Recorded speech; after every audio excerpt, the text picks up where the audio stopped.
ته خپله معامله پرېږدې نو ما سره نن دا ټول د پی ټي آی د ملګري نن رالل موږ سره شامل شو. دا پی ټي آی وه چې دې سازش وکړه چې ما اسمبلي م ټوله کنټرول کړې وه. زه ستاسو نماینده م، تاسو راله اوټ راکړو، تاسو را باندې ښه ښکارېدی چې ټولو خلکو به په مشرق اخبار کې به م راتلل چې ټول صوبایي حکومت زه به یادولم چې دا ده لګیا دی جوابونه ورکوي په اسمبلی کې. بیا ما غټ غټ سکیمونه راوړل دی 400 ته، خو سازش وشو او د دروغو یو شي که دروغ نه و نو نن پورې د هغې دعویدار مخې له را نه و، د هغې څه ثبوت مخې ته را نه و او هغې پارټۍ مشرانو ته پته وه چې زه څنګه هغې ځای ته تللی وم او څنګه څه کې ناست وم. خو دا سازشیان خلکو دوی ما له خپې راښکلې نو ما ته خو نقصان ونه شو. زما زړه به ډېر خفه شوي، زما د والد صاحب تاسو یا مشران ټول ډېر ښه پېژني، د هغه زړه به ډېر خفه شوي، ټول عمر صرف د عزت دپاره خپل ژوند تېر کړی دی. زما د مور بیبي زړه به ډېر خفه شوي، زما په کور کې به د خلکو زړه ډېر خفه شوي، زما وړې وړې لوریانې دي د هغوی زړونه به ډېر زیات خفه شوي. خو ما ورته بچي او د مشرانو ته مې دا خواستو ما دا خپله معامله الله تعالی ته پرېږدو، مونږ اډو څه کوو نه، بس مونږ سره زیاتې وشو، مونږ دا خپله معامله الله تعالی ته پرېږدو. نو زه د الله تعالی لاک لاک شکر ادا کوم چې زه راوستم، زما یې کور روغ کړو، ولی باغ سره زما رشتې دي، زما مشران دي، زما کور، زما خاندان، زما کلیوال ټول. دا خلک نن سبا وایي که نه چېرې زما خاندان یادوي چې دا صرف خاندان یو ځای شوی دی. دا د نورو کلو نه چې خلک راشي دوی ته د رزړو د پلټو د شیخاباد پته نه لګي. دلته کې ګورې خانظم مانظم نشته. دا خلک څه وي دا ټټو دي په سوري باندې وتړه. ته به چېرته په خپل کلي کې کیدی شي غریب سړي سره زیاتې کې او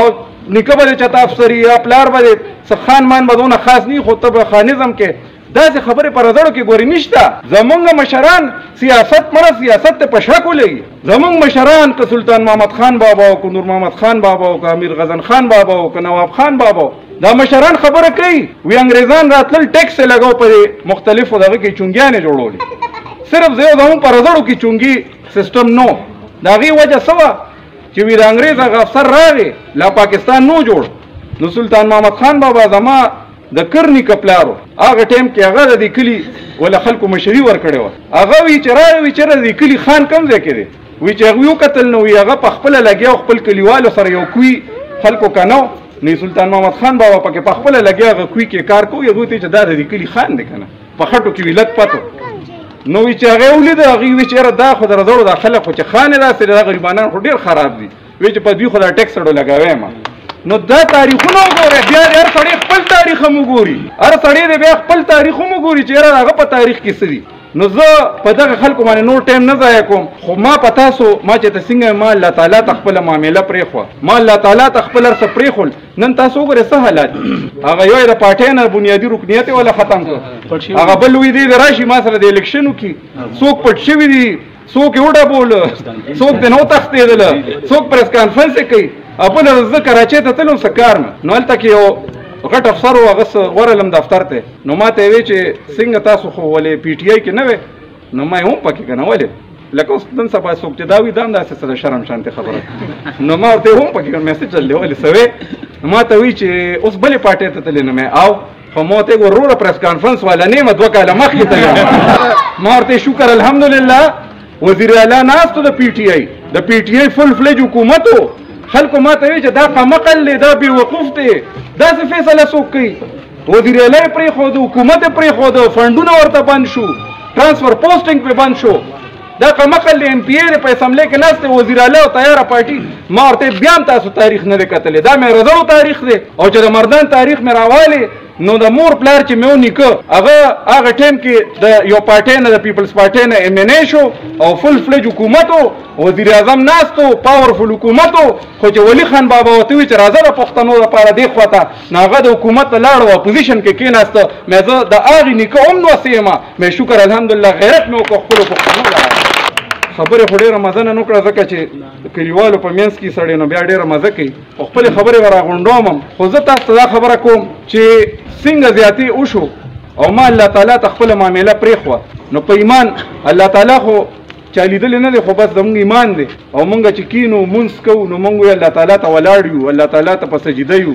الله تعالی ته په رکوع کې یو الله تعالی نه سوال کوو نو الله تعالی درته بیا دومره اسانۍ خو په ځمکه یا په دې دنیا کې درته څه وساتت خو جوړوي که نه، نو ما ته څه وساتت جوړ کړی دی؟ ما ته خپل د حلقې خلک او خپل د کلي خلک خاص کر او بیا ټول د حلقې خلک دی راله وساتت جوړ کړی دی. همیشه دپاره د دې کلي خلک به غریبانان وي خو غیرتمند دي، او چې کلم د پښتو وخت راغلی دی، کلم د غیرت وخت راغلی دی، کلم د عزت وخت راغلی دی، نو خپل کلیوالې چرم نه دی غورځولی او خپل کلیوالې هر وخت په اسمبلی ته هم لېږلی دی او خپل کلیوال چې چا ورسره زیاتیانې کړي هغوی ته هم ښولي دي چې دا زمونږ کلیوال دی او موږ د ده سره ولاړ یو. نو زه د الله تعالی نه سوال کوم او زه ډاډه په تاسو باندې زما په خپل د کلیوالو مشرانو باندې د خپل کلیوالو ځوانانو باندې چې پاکستان کې سیاست په هر اړخ باندې ځي، خو انشاءالله زمونږ د کلیوال به راپاسي د خپل عزت به هم تپوس کوي او انشاءالله دا سره جنډه به انشاءالله دومره اوچتوي چې دې ځله به ایمل خان کخیر قومي اسمبلی ته لیږو او الله تعالی ته منظور وي او ستاسو بیا خوښوي او وټرل راکوي، نو زه به بیا دغې اسمبلی ته ځم او انشاءالله هیټریک چانس چې ته پکې کلین بول نشي. دا یو ځل داسې کار وشو چې ساجد خان کاکا دی الله تعالی دې ولې جنتونه ورکړي، هر کال به هم دې کلي به پاس کو، نو هغه داسې خلک ورته ناست وو او تقریر یې کو، نو هغوی ورته خلک به کیدی شي که نه الیکشن وګدي لږ ستړي شوي یا دغه و، نو هغه ورته دا خبره وکړه چې ما ته اوس هم یاد شي. بیا وروسته دا خبره مونږ ته هم کړه، هغه چې خبره وکړه څنګه چې ما درته وکړه چې ګورې کلین بورډ نشي، نو څه داسې خبره هغه هم کلیوالو ته وکړه، نو هغه کلیوال ټول راپاڅېدل او ورته یې ویل چې دا ته څه وې؟ هغه ورته یې دا مې کتی چې اوده شوی یې که ویښ یې؟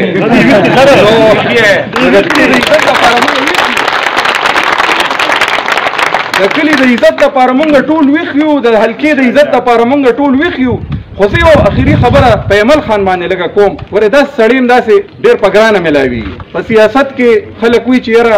څه دې په زړه کې وي نو بس په خوله مه وایه، سیاست وکړه. خو ایمل خان زمونږ صوبۍ صدر هم دی، بیا هغه د رزړ هم دی، بیا هغه د دې چارسدي هم دی او هغه که کشر هم دی خو اوس دې وخت کې مشر هم دی، صوبۍ صدر دی زمونږ. او بیا د ولی باغ کورنۍ چې هغه باچا خان بابا،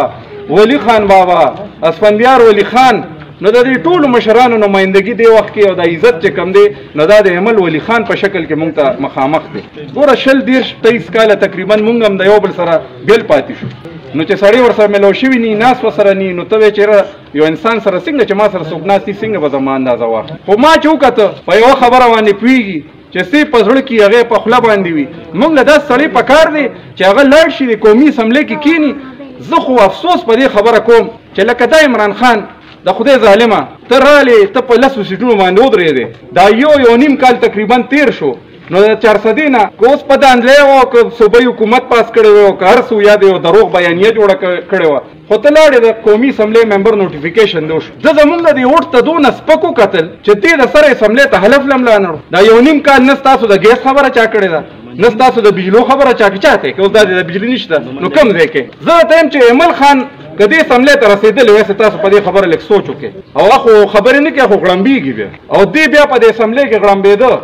او ده به د کوم ځای خبره کوله، ده خو به د صوبې خبره کوله خو د 400 او د پلټو او د رزړو دا خبره خو به یې خامخا کوله. نو تاسو ما ته په ایمان ووایه زمونږ سیټ اوس هلته خالي پروت دی د 400 او چې په دغه سیټ باندې ایمل ولی خان ناست وی، نو اول خو به یې د دې ځای اواز اوچتو او بیا اوس هم دلته زه یم وزیر اعظم هاوس کې زما ډېر افسران ملګري دي، هغوی وایي چې ایمل خان راننوځي دغه وزیر اعظم هاوس ته. نو شهباز شریف صاحب ډېر ښه سړی دی، خو هغه وایي چې بیا ایمل خان راغی لکه چې څه د هغوی به زر ورته حواله کړي د علاقې لپاره چې بس بیا. نو دا سړی که چېرې په اسمبلۍ کې په دغې سیټ باندې ناست وي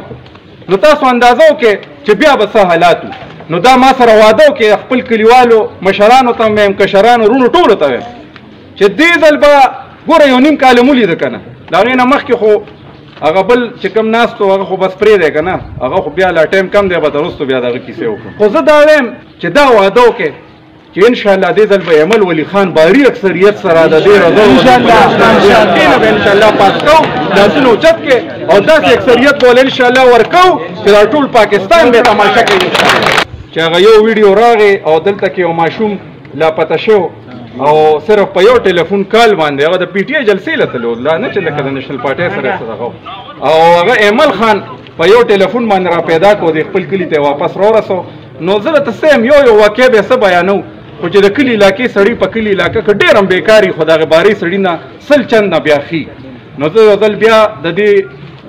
کسانو چې کم زموږ مشران دي دا کم زموږ کشران دي رونم دي چې نن په عوامي نیشنل پارټۍ کې شامل شو د دې سرې جنډې لاندې خپل جدوجہد ته تیار شو او چې کومو ملګرو پکې محنت کړې لکه عرفان رور دی د بازار زموږ صدر هم دی دغسې زموږ شاه سعود رور دی دغسې زموږ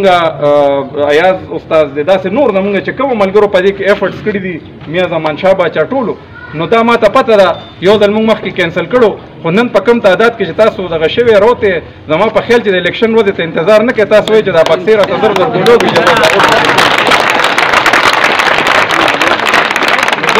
د ټولو شکریا ادا کوم د ټولو ډېر زیات مشکور یم او الله تعالی دې تاسو همیشه لپاره ښاد او آباد لري او انشاءالله چې داسې زموږ اتفاق او اتحاد وي دا راته ایمانا خبره کوم ګورې مونږ هم تقریبا د 10 کاله اسمبلي ولیده او د 15 کاله هم الیکشن یې ذاتي طور وکړه هغې نه مخکې مشرانو سره سټوډنټانو منډې به مو والې خو دا 15 کاله په خپله ټول الیکشن یې ورسه هر یو وخت کې یو ماحول ته مونږ ګورو زه راته یم چې نن دا ټول ماحول په 400 کې په رزړو کې په صوبه کې دا روان دی دا د سرې جنډې انشاءالله را روان دی او دا د سرې جنډې حکومت راځي انشاءالله را روان دی الله تعالی نه به سوال کوو چې الله تعالی مونږ له عزت راکړي او چې دا د سرې جنډې دور راغی نو بیا ترقیاتي کارونه هم ډېر بیا روزګارونه هم ډېر بیا د ورکر او د کلیوال په تاڼه تحصیل کې عزت هم ډېر او نیشنل پارټي ګورې داسې دغه اخوا دېخوا کمزورې پارټي هم نه ده که یو ماشوم سره ټوپۍ دغسې په سر کړي که نه او ده ته هم چا په کوږ نظر وکتل نو بیا ترېنه پارټي خپل پوره تپوس کوي ګورې مونږ به انشاءالله په اتفاق او اتحاد روزو مونږ به انشاءالله په شرافت روزو مونږ به انشاءالله د خدمت دپاره روزو او مونږ به انشاءالله د خپل کلي د خپل علاقې عزت ګټو انشاءالله نو چې دغه ستاسو اتفاق او اتحادي نو د اوس نه مبارک شه د سرې جنډې ته مبارک شه او د کلیوالو ته مبارک شه